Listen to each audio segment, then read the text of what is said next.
Diketahui soal sosok dosen pembimbing Jokowi belakangan sedang menjadi perbincangan. Jadi di tengah isu Jokowi yang dituding ijazahnya palsu, Jokowi ini mendatangi kediaman dosen pembimbingnya ketika skripsi di UGM begitu. Di mana momen ini juga dibagikan di akun Instagram pribadi Jokowi pada Selasa lalu dan dalam unggahan video itu terlihat Jokowi mendatangi kediaman dosen pembimbingnya dengan mengendarai mobil hitam.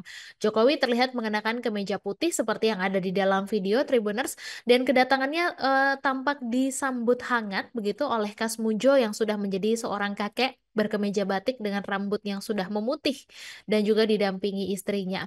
Kemudian ketika disambut, Jokowi menanyakan soal kabar kesehatan Kasmujo, dan juga Kasmujo kemudian mengaku kaget ketika mendapat kabar bahwa dia akan didatangi oleh Jokowi. Dan dia mengaku kalau kabar itu awalnya didapat dari sang adik, dan merespons perkataan itu Jokowi hanya tertawa dengan tawa khasnya. Kemudian mereka juga bercengkrama begitu, dan akhirnya Jokowi diajak untuk masuk ke dalam rumah dari sang dosen pembimbing. Dan kemudian di akhir video ini diperlihatkan bahwa warga sudah berkumpul di luar rumah Kasmujo memanggil-manggil Jokowi di mana mereka berebut untuk meminta foto bersama dan juga bersalaman dengan Jokowi. Dan sebelumnya sosok Kasmujo ini sempat menjadi perbincangan Tribuner setelah namanya disebut-sebut oleh Roy Suryo. Seperti diketahui bahwa Roy Suryo ini adalah satu di antara sosok yang ngotot menyebut ijazah dan skripsi Jokowi palsu.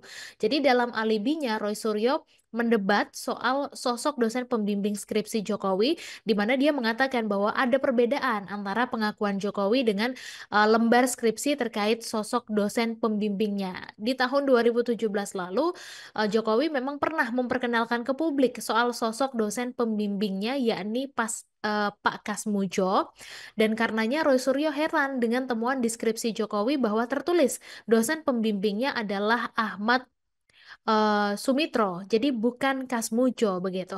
Dan terkait hal itu, Kasmujo sebenarnya sudah membuat pengakuan sejak 6 tahun lalu, di mana pada tahun 2019 lewat laman resmi UGM, Kasmujo sempat mengurai klarifikasi terkait sosoknya yang disebut sebagai dosen pembimbing skripsi Jokowi, dan ditegaskan bahwa dirinya bukanlah dosen pembimbing skripsi Jokowi. Dan sering dengan sosok Jokowi, Kasmujo ini bercerita kalau dia membimbing akademik Jokowi mulai tahun 1980 sampai 1985, dan artinya Kasmujo ini tidak hanya membimbing terkait skripsi Jokowi saja, tapi juga selama sang Presiden ketujuh ini berkuliah di Universitas Gajah Mada.